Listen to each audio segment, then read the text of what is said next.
Hey guys, it's Katie, founder and CEO of Inner Glow Circle. I am so excited to be live with you today. Hi Peachy. Hi Sid. Welcome everyone. Hi Liv. So Liv's gonna come live with me. Waiting for the Liv Chapman. The Liv Chapman. Hi Melissa. Am I here? Oh my God, you're here. Here. How are you? I'm doing well. How are you? Since I'm the last time I talked to you 5 minutes ago. My head is in a spreadsheet right now, but I'm getting here. I'll take it. Mm-hmm. Okay, so today we're talking about how to run a coaching call, a step-by-step process we're going to take you through. And this is just a free training. We do these free trainings a couple times a week. So usually they're on Mondays and Thursdays at noon Eastern. We'll keep them posted on our IGTV page. And we're so excited to dive in. So Liv, why don't you kick us off? Sure. So a lot of times, people are excited to start coaching and they have the vision for a coaching business. They know what they want their life to look like. And then they're like, oh shit, how do I actually coach a client? So we're going to run through the basics of how to run a coaching call. And just to um, preface, there's about six parts to the call, and we typically recommend that, especially when you're a new coach, you run a 60-minute coaching call.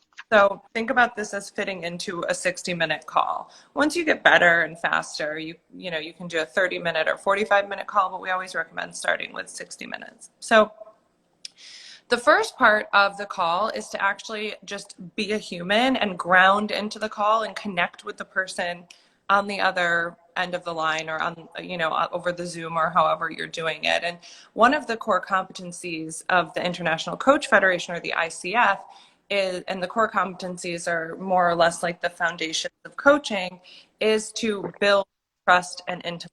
And so you don't want to go into these calls robotic and acting like stuffy or scripted or unnatural. You really want to spend the first few minutes of the call actually connecting with them on a human to human basis. Hey, how are you? How's your week been? What's going on in your world? Sometimes coaches even do like a small meditation or a grounding exercise to get their client centered and ready to begin the session.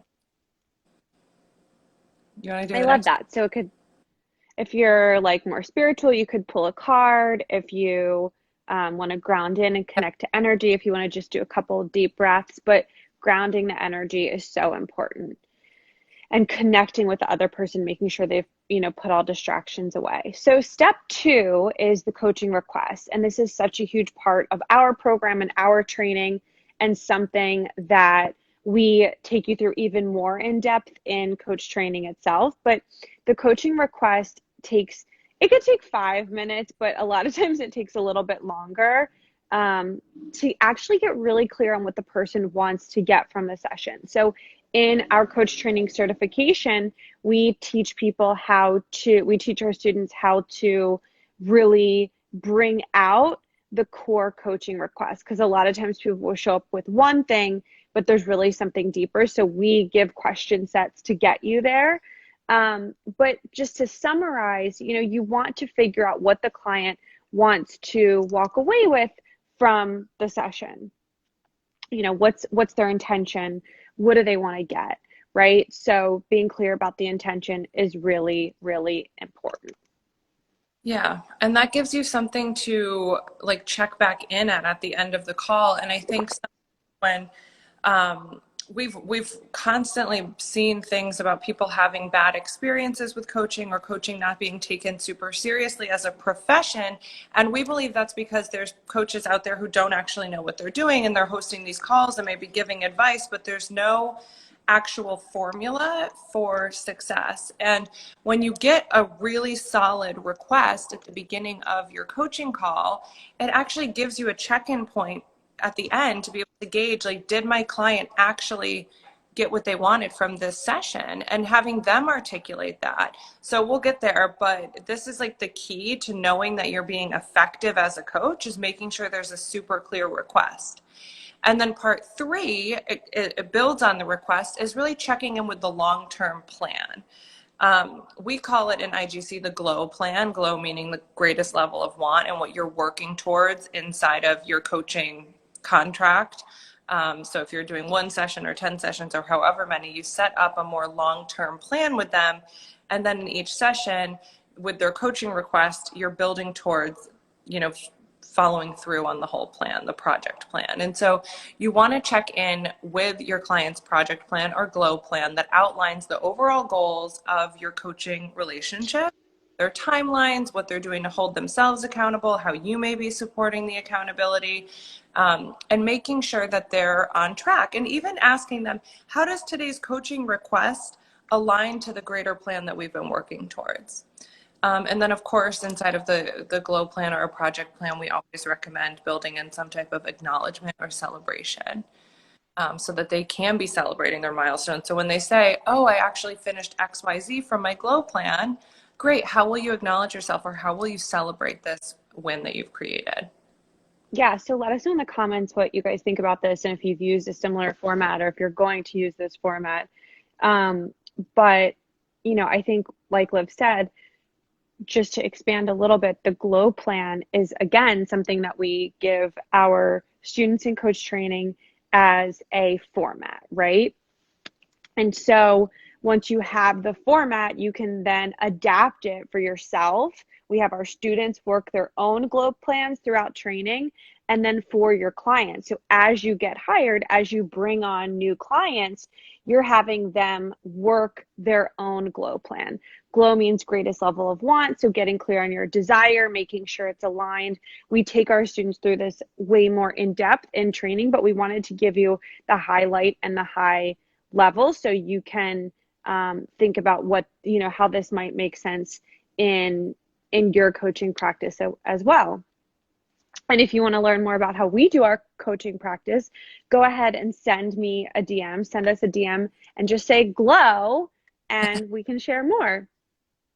Okay, step 4, this is like the bulk of the session, the meat and the potatoes, or like the tofu and, I don't know, pineapple, I don't know, tofu and rice if you're like not eating meat. Sometimes I go through phases when I don't eat meat.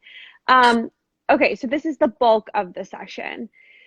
So step 4 is coaching around the request in light of the GLOW plan, right? So your job as coach is not to steer the conversation. You can't be running your agenda. Hey, Yasmin, you can't be running your agenda. That's not your job. It's not about you. It's about your client, right?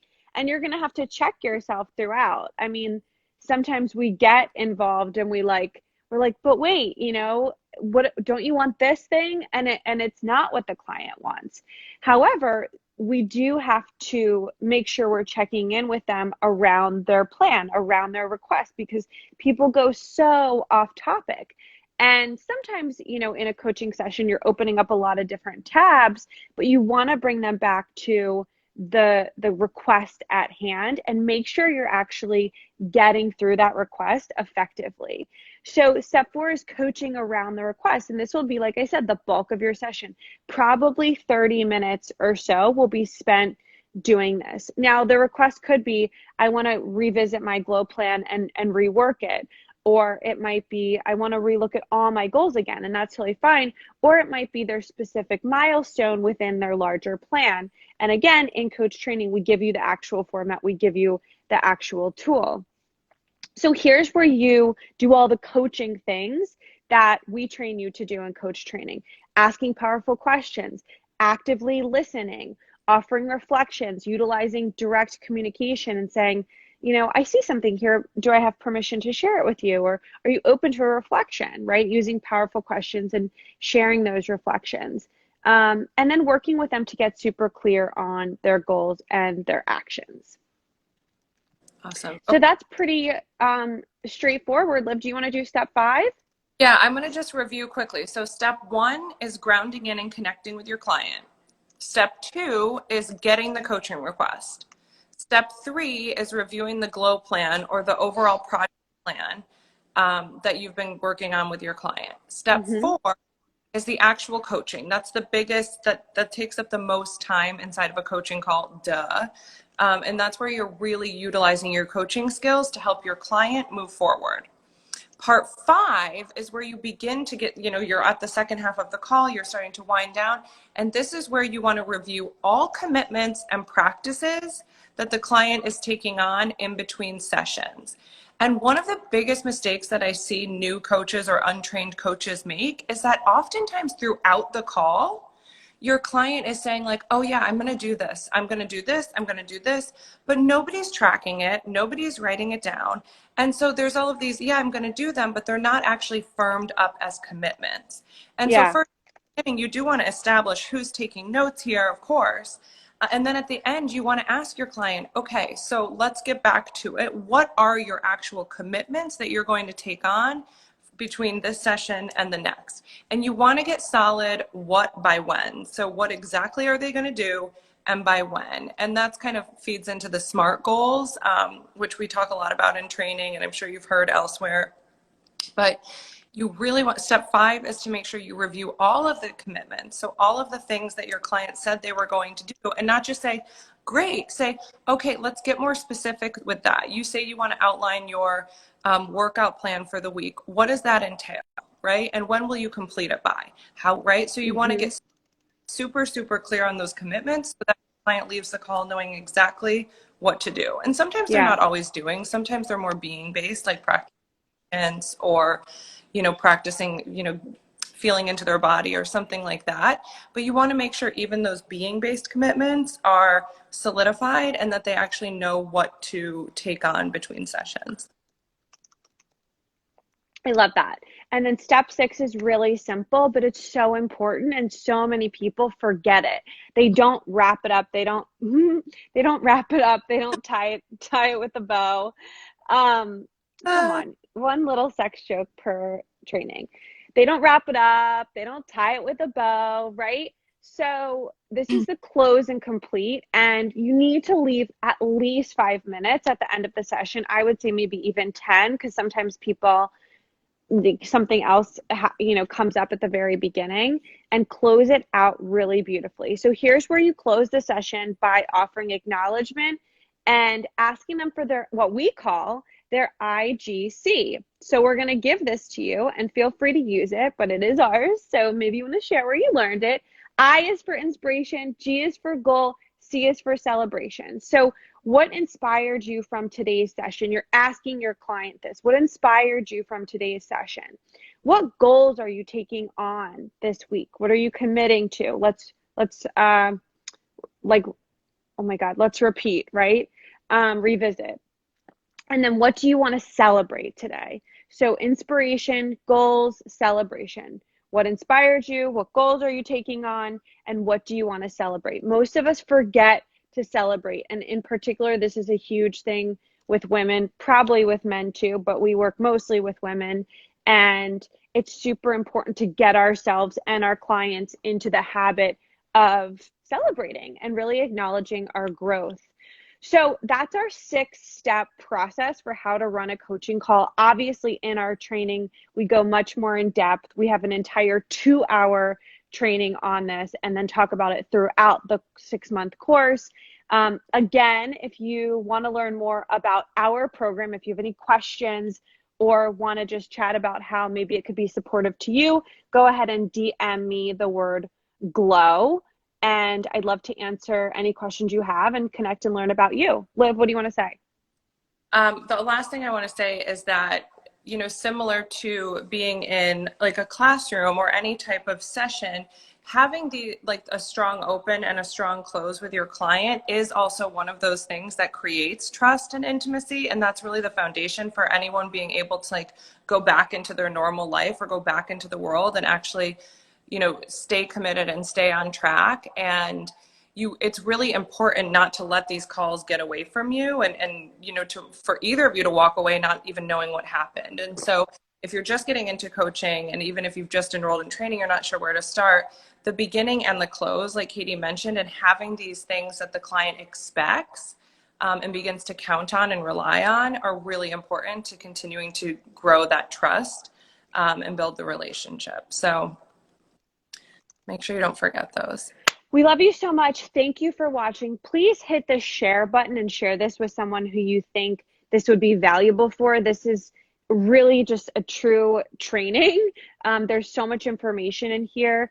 And again, if you are curious about learning more about our training and how we work with people and how we help our clients get to that next level where they're able to leave their day job and they're able to provide for their families. Often our clients are the sole provider for their family. Go ahead and DM me the word goals. And I've also pinned a comment that has a 90-minute training that I think a lot of you would really enjoy and benefit from. It's called How to Become a Certified Life Coach, and it's pinned in the comments, but you can get it at innerglowcircle.com/become a coach. So thank you again. Thank you, Liv. I love you so much. Thanks for being my partner in business and life. And we'll talk to you guys later. Bye, everyone. Thank you. Bye.